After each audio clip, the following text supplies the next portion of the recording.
You react to those who have criticized this government as being nepotic in his appointments? As being? Nepotic. You need to prove that. What do you mean by nepotic? So let's go by the appointments within the economic sphere. The appointment of his former friends, those who have served with him in the CBN, in the Ministry of Finance.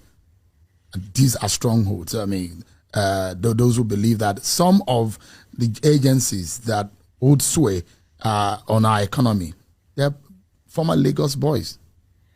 Well, you call them Lagos boys, but why do in Lagos, they not yield results?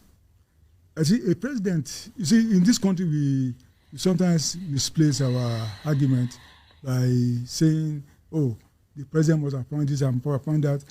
The president, even during his campaign, he had made it very clear, for instance, that he's going to use Cardoso. He kept saying it, that he's going to use Cardoso. And you can see that he didn't make a wrong choice by putting Cardoso in the CBN. He kept also saying he was going to use Wale Edun.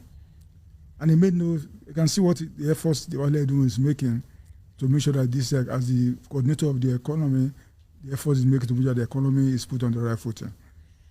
A president will choose people he believes in, who has shown some experience, who has shown success in the past, who he believes can do the same thing at the federal level. Must they be from one part of the country? They are not from one part of Lagos. One part of Cardoso is Lagos. Edun is Ogun. But they have worked with Ashwaju when he was governor. Yeah, these are close people. These are close members of his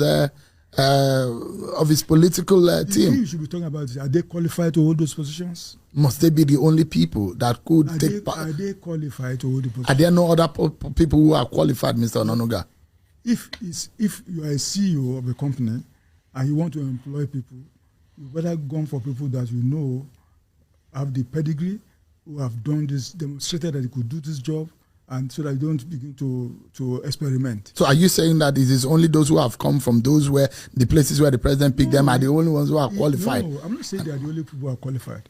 But as a CEO, he felt that he'd be more comfortable. He has seen them doing this job before, and that he could do it, replicate it for the federal government at the center. So that's the reason. More important is that competence. Are these people qualified? I think they are. On the altar of nepotism. It's not nepotism. I said, what's nepotism? Putting your relations and people in office. Are they his relations? Has that not happened? Relations? How many of them? I said statistically, how many are we talking about? His in-law. How many? How many in-laws? Should that happen? Should that ever happen? Does he have? Should that ever happen, Mr. Onanuga? Look, Mr. Trump of America, did he not bring his in-law to government? Did he not bring his son? Did he not bring his daughter to government? Is he right? It depends on what you're talking about. I said statistically, how many? And you don't think that this could be nepotism? It's not. It's not because it's not. When you want to describe a phenomenon, it has to be in a large number. When you're talking about few appointments that qualify for what you're talking about, is not. To me, it's not a problem. Mr. Onanuga, there are those people like former governor of Kaduna, RUFAI, and some northern strongmen who did not make it into the cabinet, and they are gaining a lot of recognition outside of this government. And there are fears within the APC that this might affect the political standing of the president whenever he seeks to seek re-election. Well, it's unfortunate that RUFAI, that's one I think that person you have in mind, didn't eventually make the cabinet.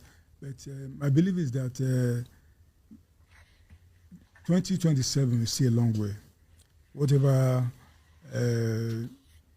people have been offended or whatever, there's enough time for the president to make amends and to make sure that the people who are in the coalition that brought him to power in 2023, he reconciles with them and he brings them on board. Do you think that could happen? I believe so. Is that the thinking of the president? Well, I've not spoken to him about that, but I know that as a politician, he knows what to do, that he doesn't need to create enemies. Whoever, as a person, what it does is that the president even has a one weakness, I know, trying to make sure that he reconciles with perceived opponents or enemies or so on. That's the kind of person he is. I'm sure he will reconcile with a lot of them. He's not a man who will just totally say, oh, that man is my enemy. No. He will, whatever differences they have, we'll try to find a common ground. Including RUFAI. Including RUFAI. And those who are angry with the likes of Daniel Bwala, who were against him, and now he has drawn them to his side. Was it the president who invited Bwala? It was Bwala who said he wanted to come back. So, and this president is a man with a large heart.